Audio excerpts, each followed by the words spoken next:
In our last episode at Mill Prong House, we stepped inside the home to explore its Scottish roots and stories woven into its walls. In this follow up, we're taking you outside to the cemeteries connected to this historical property where both the formerly enslavers and the enslaved are laid to rest. If you haven't watched part one yet, make sure to check it out and don't forget to subscribe so you don't miss more history from sites just like this. Peace. So we are at what's known now as the McCharn Cemetery, and it is located about a mile from the house down the farm road. We don't know all of the origins of the cemetery as far as exactly when people started to be buried here, but we are standing in the section where some of the oldest graves are located. And they look pretty good. Yes, so some of these may have been put in later in memoriam, but you can see some of them. If you look over here, you have some McBrides who were born in Scotland and died prior to Mill Prong being built. Yeah. So And you all you remember have- the name Gilchrist because those were the very first owners of Yes, the those are the ones who property. built the house. Yes, Yeah. so Gilchrist is certainly a prominent name for individuals who came over directly from Scotland. Yeah. So Cantyre, and so yeah, so they predate Mill Prong. So we know that there were more houses out here. Mill Prong was not the only house. You know, a mile away, all this farmland, you would have had other houses For sure. dotted around here. But all of this farmland still belongs to the property. There's a road over there. There's some houses over there that still standing, but none of them as old as Mill Prong. So if you go down the line, you see a lot of You see Scottish some the wooden, names. right? Like this is wood. Yeah. So yeah. So I don't know these if that probably was. did come in a little bit later. Yeah, and that could have been a marker of where the original, grave one was. yeah. I do have one of our board members actually has a spreadsheet of all of the graves. So do we great do work. have that documentation of that. So I'm just kind of, going through and kind of giving you some highlights, I guess, here. Sure. But McBride's a big name. McCharn. You see, you have died, 1878, so certainly later on after the house. Let's see, you got McLean. Oh, the mix. Yes, and that's 1915, so that was, in the century. Well, last century. Sorry, I forget we're in 2025. Yeah, we're in sometimes. 2025 now. Yeah. More McLean's. Yep. Yeah. So then when we go a little further down here, we can go over to the section where some of the McCharns were buried and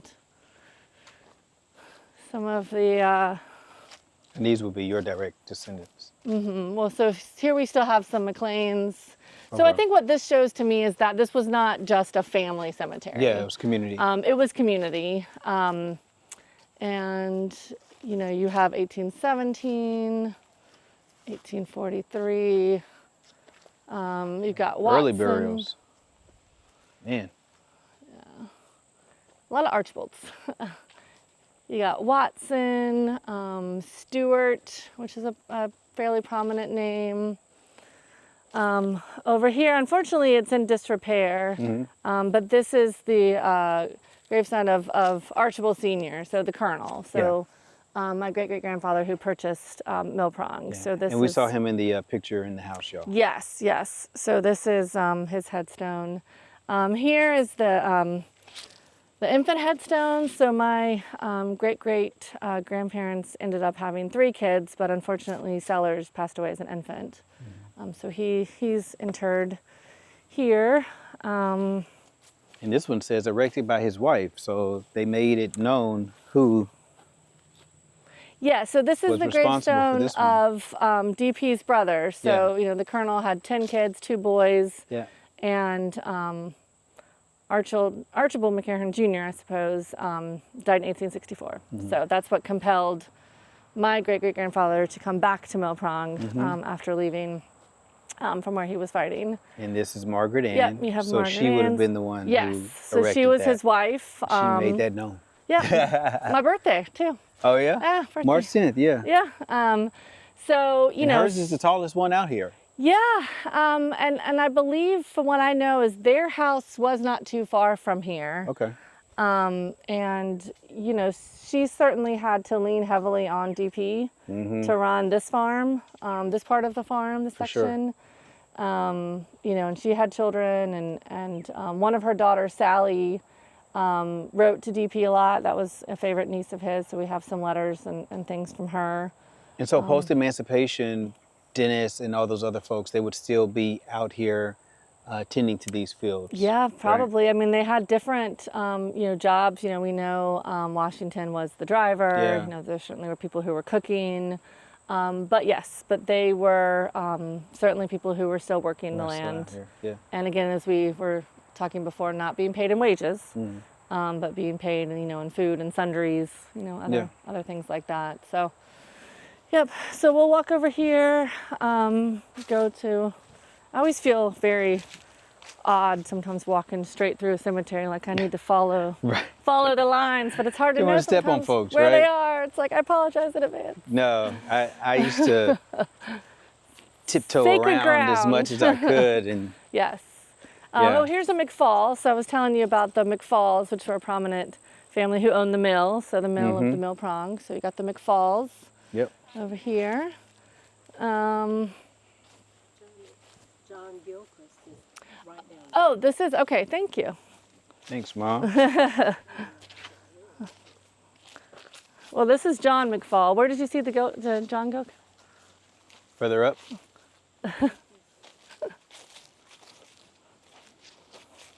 Maybe on this side. Oh yeah. Yep. John Gilchrist, right here, 1794. So that was Effie, wife of John Gilchrist Sr. Yeah. Right here. So natives of Cantyre, Scotland, immigrated in 1770. Yep. And there's Senior, Yep. 1794. Yep. Immigrated in 1770, it says. Yep. See right there. So yeah, it'd be interesting to know what they did for the first 25 years before they built Mill Prong. The majority of the Scottish immigrants came from the Highlands. So that's so they came from the Highlands of Scotland to the lowlands of North Carolina. Yeah. Certainly a lot different. Yep. But For sure. yeah. So we'll follow over here and we'll go to the. Oh, okay. So now it's okay. So this is There's this some is more the oldest, carriers. yeah, and the So one this who is lived the oldest, longest. 1784 to 1882. Yes. So 98. Yep. So Margaret must have known what herbs to use. Yep. She definitely knew. All right. So this is the oldest one right here, 1784, y'all. Yeah. All right. So now we're heading back here. There's somebody in there who lived to the ripe age of war. Oh gosh. Oh yeah.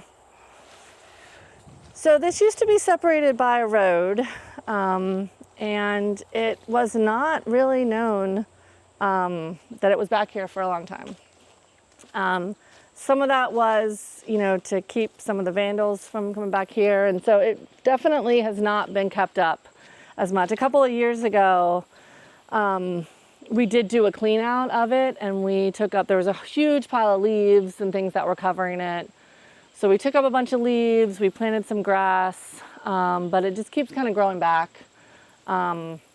It's not, unfortunately, we haven't been able to keep up with it as much as we have with the White Cemetery. So, which is not something that I like about it. But we're definitely trying to do some work to keep this more preserved.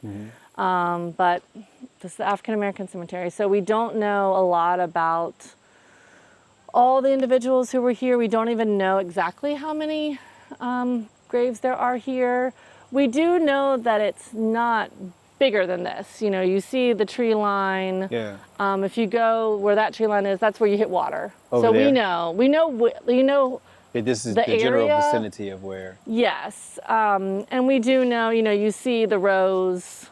You know, that are coming through Yeah. here. Starting, well, even a row back from here, Yeah. you're able to see. Now, you said that only a couple of them actually have names on them, right? Yes, so we do have some McBrides. we have a BRIDE. Over there we had a BRYDE. Yep. So, I mean, we can conjecture. This is year 1900, does that say? This person? Yeah. Was that? No, 1902. Yeah. Yeah, 1902.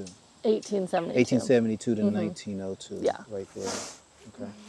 Yeah, so the latest burial, early 1900s.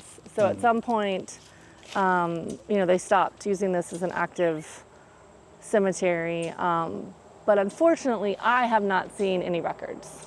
And that is something that I definitely want to work on. One of the things I think we need to do is try and figure out if there were church records, what churches existed back in that time that may have kept records. Were there any records kept at courthouses? Some of these were enslaved, some of these were former enslaved. We don't know how many official records were kept. I think probably at that period of time, churches probably kept better records. So there's that. But, we definitely want to do what we can to honor the individuals. And has it always been known that this cemetery was back here? No, I did not know this growing up. We did have... There's some more over here. Yeah, about 4 or 5 years ago, we did have an individual who brought his church out here, and they had a remembrance ceremony, and that really sparked me to want to work on having more distinct remembrance of this. I think it should be more cleaned up. I think we should do what we can to find out all the names of the individuals who are here. Yeah. These are the older ones, it looks like. Yeah, and this is Washington. This is Washington and Rebecca's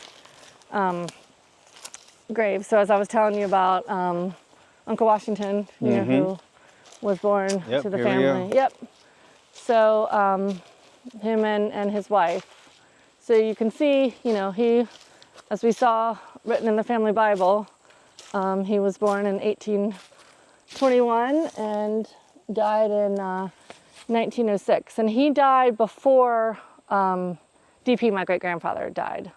So my understanding is that DP paid for his headstone and got his headstone in here. So in terms of that active remembrance, that was taken care of. And his wife. And then his wife, Rebecca, who died right before him in 1904, same thing.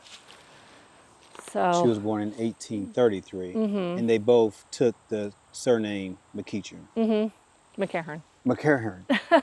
McCharn is the southern way to say it. That's the Tennessee way to say McCharn it. is the Scottish way to say it. The way my dad taught me to say it. Yeah. I'm speaking Tennessee right now. Yeah, absolutely, yes. And there's Okay. some McCharns. There's some McCharns. And it was a hard name to pronounce. Yeah, So a lot of individuals, I would have changed the name. It's hard to pronounce. Wow. Yeah. And so we don't know if there were any kids, if they had any kids, based on what you said Yeah, earlier.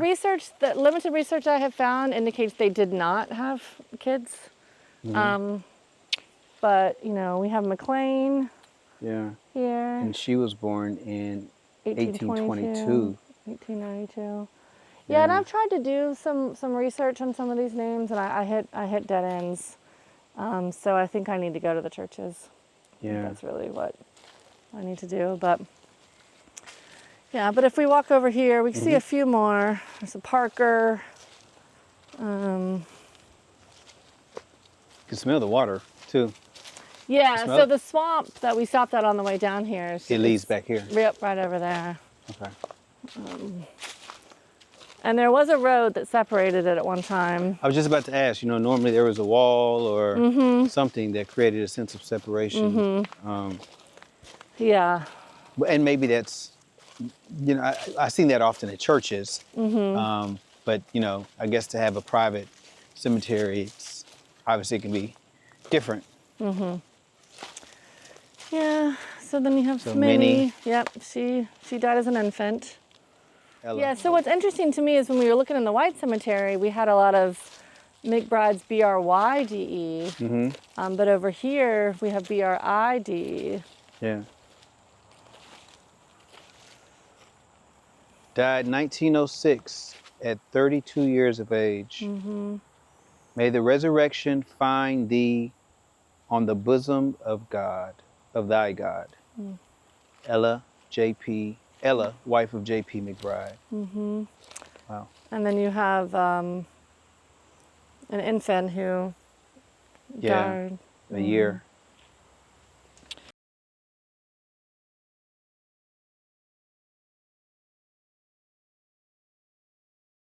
So we have the Scotland side of things, and now having, obviously the cemetery being here. Do you feel like having this allows you all to tell a fuller story? Yes, yes. I mean, I think, I look over at this headstone over here, which again was unfortunately a young baby who died, and it says "gone but not forgotten." Mm-hmm. And when I see that, that to me is what we need to remember. I mean, yes, these individuals were gone, but we need to not forget them. And for so long, this